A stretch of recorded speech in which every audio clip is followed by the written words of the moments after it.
के इस कार्यक्रम में उपस्थित मैनपुरी और खासतौर पर करहल विधानसभा क्षेत्र से जुड़े हुए मेरे सभी उपस्थित बहनों और भाइयों, एक साथ 450 करोड़ रुपए की परियोजना के लिए मैं आप सबको हृदय से बधाई देते हुए आप सब विकास की नित नई ऊंचाइयों को छुएं, इसकी कामना के साथ आज ये मंच आपके बीच में यहां पर उपस्थित हुआ है।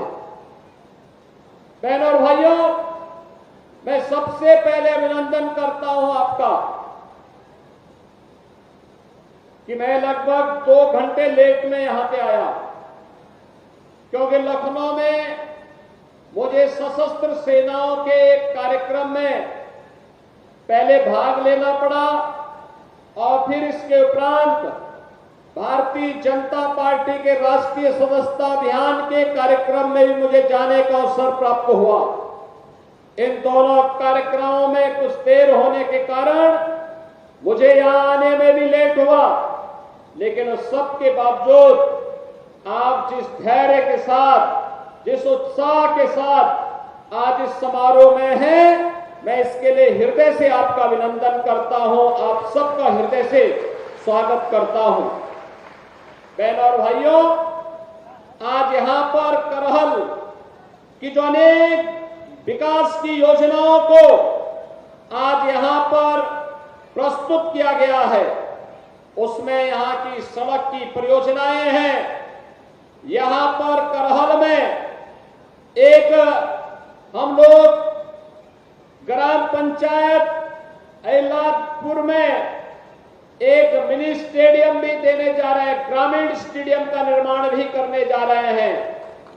और एक प्रदेश के अंदर यहां करहल विधानसभा क्षेत्र में हम लोग फायर टेंडर, कहीं आग लगती है तो उसके लिए आग को बुझाने के लिए, नियंत्रण करने के लिए एक फायर टेंडर की स्थापना के कार्य का भी आज शिलान्यास किया जा रहा है। विकास के जितनी भी परियोजनाएं हैं जिनका लोकार्पण हो रहा है या जिनका शिलान्यास किया जा रहा है, इन सभी योजनाओं के लिए मैं मैनपुरी जनपद और खासतौर पर करहल विधानसभा क्षेत्र के आप सभी मतदाताओं को, यहां के नागरिकों को हृदय से बधाई देता हूं, अपनी शुभकामनाएं देता हूं। बहनों और भाइयों, आपने अभी देखा होगा मंच पर मुझे अनेक नौजवानों को टैबलेट और स्मार्टफोन देने का अवसर प्राप्त हुआ। इसके साथ ही आपने देखा होगा आधी आबादी का नेतृत्व करने वाली महिला स्वयंसेवी समूह को भी सरकार के द्वारा प्रदान किए जाने वाले सहयोग के चेक की डमी कॉपी उन्हें प्रदान करने का मुझे अवसर प्राप्त हुआ। आपने देखा होगा गरीबों को प्रधानमंत्री आवास और मुख्यमंत्री आवास की चाबी सौंपने का एक अवसर मुझे प्राप्त हुआ। और एक सप्ताह पहले यही मंच और हमारे डिप्टी सीएम श्री ब्रजेश पाठक जी भी यहां आए थे और करहल में रोजगार मेला, टैबलेट वितरण, ऋण वितरण के बड़े कार्यक्रम को उन्होंने उद्घाटन किया था। हजारों नौजवानों को रोजगार मिला था, हजारों नौजवानों को उद्यम लगाने के लिए ऋण दिया गया था और हजारों नौजवानों को टैबलेट और स्मार्टफोन वितरण करने का कार्य भी किया गया था। मैं पूछना चाहता हूं बहनों और भाइयों, मैनपुरी जो कभी वीवीआईपी जनपद माना जाता था, लेकिन विकास के कार्य में क्यों पिछड़ गया? मैनपुरी तो हमारे ऋषियों की धरती रही है, मयन ऋषि से जुड़ी हुई धरती रही है, मार्कंडे ऋषि से जुड़ी हुई धरती रही है, यह धरती च्यवन ऋषि के साथ जुड़ी रही। इस धरती का समान देश के स्वाधीनता आंदोलन से जुड़े हुए स्वाधीनता संग्राम सेनानियों से इसका संबंध रहा है। फिर पहचान का मोहताज करने वाले कौन लोग हैं आपके सामने? ये वही लोग हैं जिन लोगों ने आपके सामने जो पहचान का संकट खड़ा किया, आपके सामने पहचान का संकट खड़ा किया, प्रदेश के सामने, उनके सामने अपने अस्तित्व का संकट खड़ा किया इन लोगों ने। सामाजिक ताने बाने को छिन्न भिन्न किया। अराजकता और गुंडागिर्दी इनके डीएनए का हिस्सा है और प्रदेश में इनका मॉडल देखना है तो मॉडल इनका विकास का नहीं है। ये लोग विकास का नहीं, विकास के कार्यों में लूट मचाने वाले लोग हैं। आपने इनके कारनामों को देखा होता, जो अयोध्या में एक निषाद बेटी के साथ समाजवादी पार्टी के नेता के द्वारा किया गया था। इनके घिनौने कृत्य वही है जो लखनऊ में एक बेटी को कैसे इन लोगों के द्वारा गिराया जाता है, ये इनका चेहरा है। और इनके वास्तविक कारनामे देखने हो तो कन्नौज में घटित घटना और नवाब ब्रांड ये समाजवादी पार्टी का वास्तविक चेहरा है। आज मैं आप सबसे यही कहने के लिए आया हूं कि बहनों और भाइयों, पहले सामाजिक ताने बाने को इन्होंने छिन्न भिन्न किया, प्रदेश को दंगों की आग में झोंका, विकास के लिए और गरीब कल्याण के लिए जो धनराशि राज्य की लगनी चाहिए थी उसमें लूट खसोट किया, नौजवानों को मिलने वाली नौकरी में डकैतियां डाली गई। आज आप देख रहे होंगे कि कल हम लोग 1000 नौजवानों को सरकारी नियुक्ति पत्र देने जा रहे हैं। अभी हाल ही में आपने देखा होगा 60,200 से अधिक नौजवानों को उत्तर प्रदेश पुलिस बल में नियुक्ति के लिए हम लोगों ने परीक्षा सफलतापूर्वक संपन्न की। मैं कहता हूं ये देश ही नहीं, दुनिया की किसी भी सिविल पुलिस की सबसे बड़ी भर्ती थी, सबसे बड़ी भर्ती। और कहीं कोई शिकायत नहीं, कोई भेदभाव नहीं, कोई भ्रष्टाचार नहीं। क्या यही काम 2017 के पहले भी होता था क्या? 2017 के पहले हर नौकरी बिकती थी, उसकी नीलामी होती थी, वसूली में चाचा और भतीजा समान के भागीदार होते थे और बाद में जब ज्यादा वसूली होती थी तो चाचा को धकेल दिया जाता था, भतीजा अकेले ही बैग लेके भाग जाता था। यही दृश्य पूरे प्रदेश का हुआ करता था। विकास के नाम पर भी यही लूट खसोट मची हुई थी, यही लूट पूरे प्रदेश में बची हुई थी। बहनों और भाइयों, इनको मैनपुरी की चिंता नहीं थी, इनको इटावा की चिंता नहीं थी, इनको स्वयं की चिंता थी।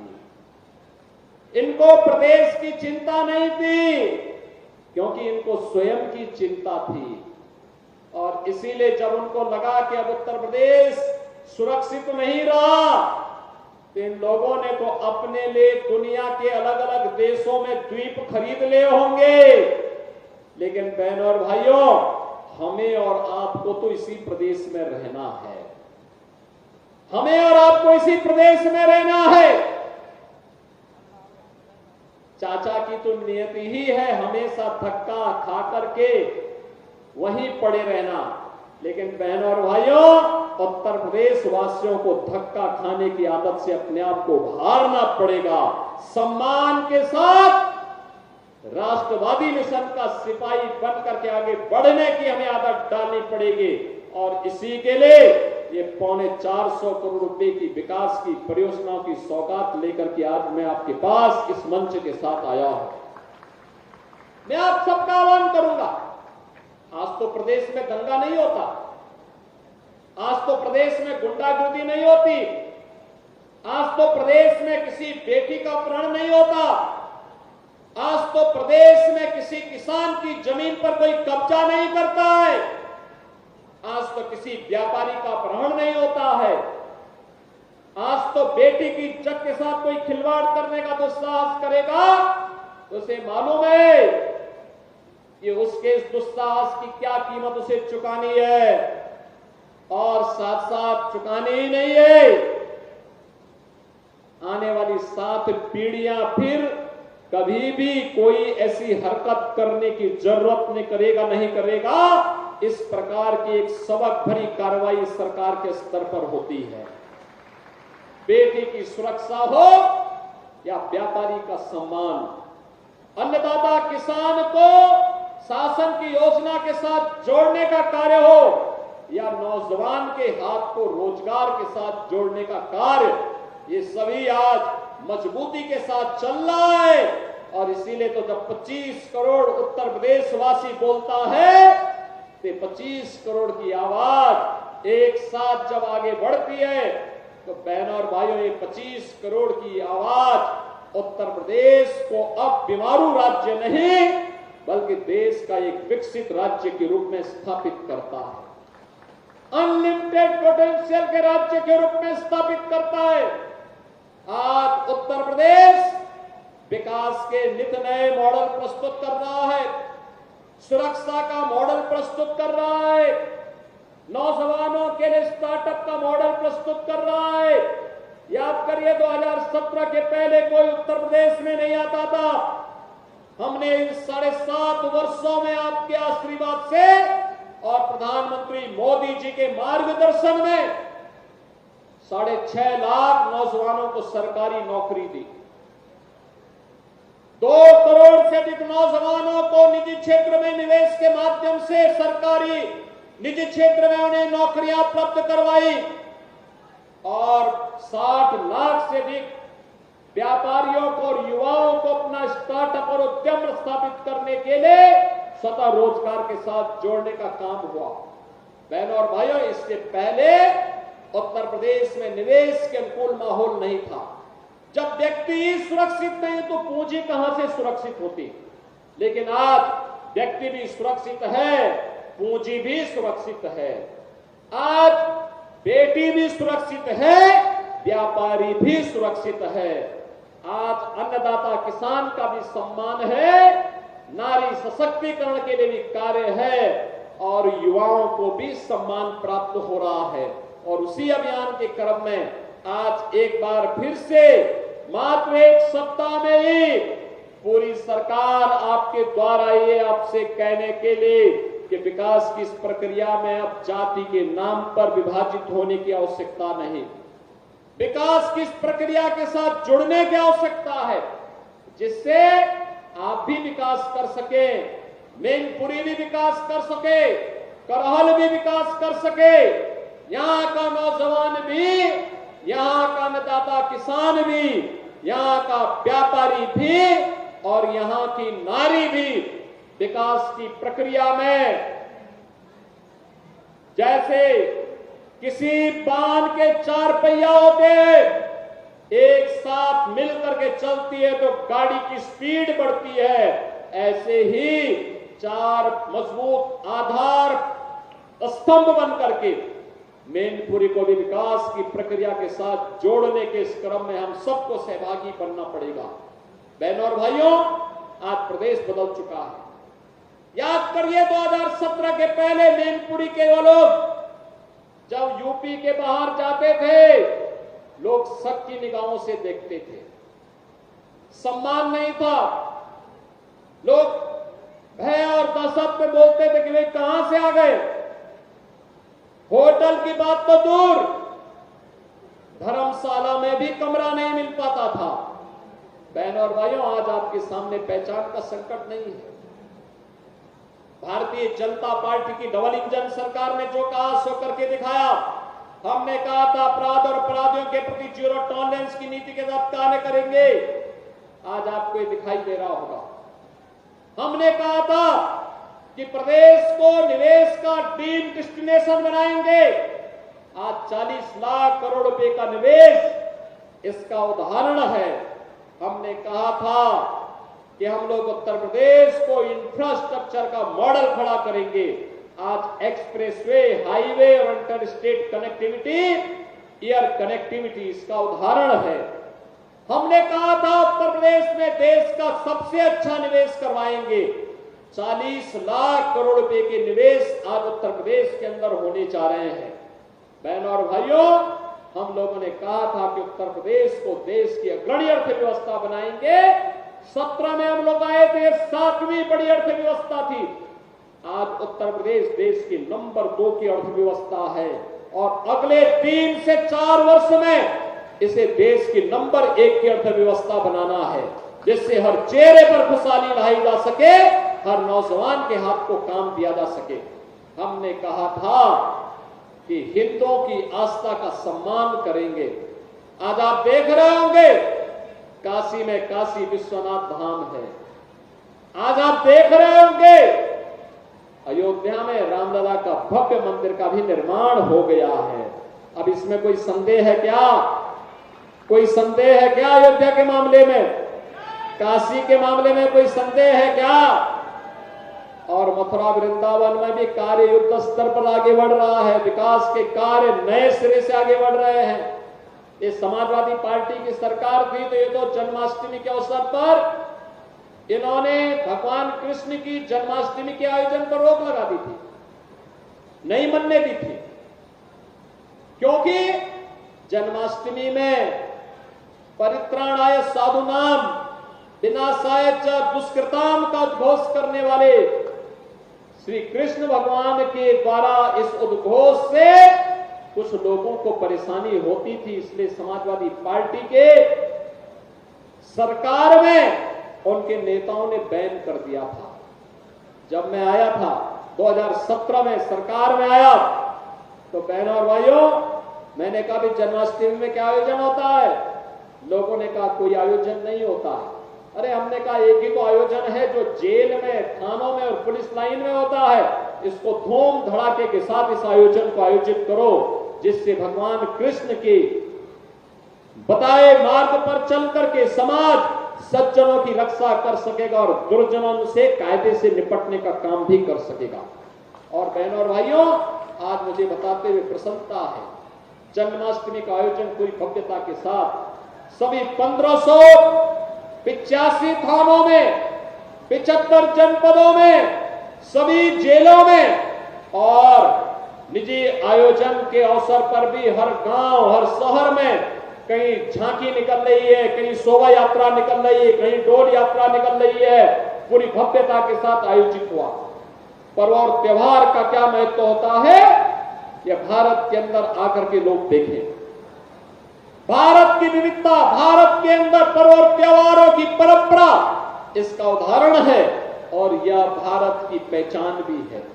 उस पहचान को बनाए रखने के लिए सरकार के स्तर पर प्रयास हो रहे हैं, नए नए अभियान चल रहे हैं। और आज मैं आपको यही आश्वस्त करने के लिए आया हूं कि बहनों और भाइयों, सरकार विकास के साथ भी आपको जोड़ना चाहती है। सरकार नौकरी और रोजगार के साथ भी जोड़ना चाहती है। सरकार हर तबके के उत्थान के लिए कार्य करने के लिए पूरी तत्परता के साथ कार्य कर रही है। आप भी भारतीय जनता पार्टी की डबल इंजन सरकार के इस अभियान का हिस्सा बने, इसके लिए आज मैं आपके पास आया हूं। आज के इस अवसर पर आपको मैं एक बार फिर से 450 करोड़ रुपए की परियोजनाओं की सौगात आज मैनपुरी वासियों को, खासतौर पर कराल विधानसभा क्षेत्र वासियों को प्राप्त हो रही है, जिसमें सड़क का भी है, पेयजल का भी है, स्कूल का भी है, स्वास्थ्य सेवाओं का भी है, स्टेडियम का भी है और अन्य अग्निशमन केंद्र का भी है। इन सब की एक बार फिर से हृदय से बधाई देते हुए आप सबके प्रति मैं अपनी शुभकामनाएं देता हूं और विश्वास व्यक्त करता हूं कि आप सबका आशीर्वाद भारतीय जनता पार्टी को अनवरत प्राप्त होता रहेगा। इस विश्वास के साथ आप सबके प्रति मेरी मंगलमय शुभकामनाएं हैं। धन्यवाद। जय हिंद।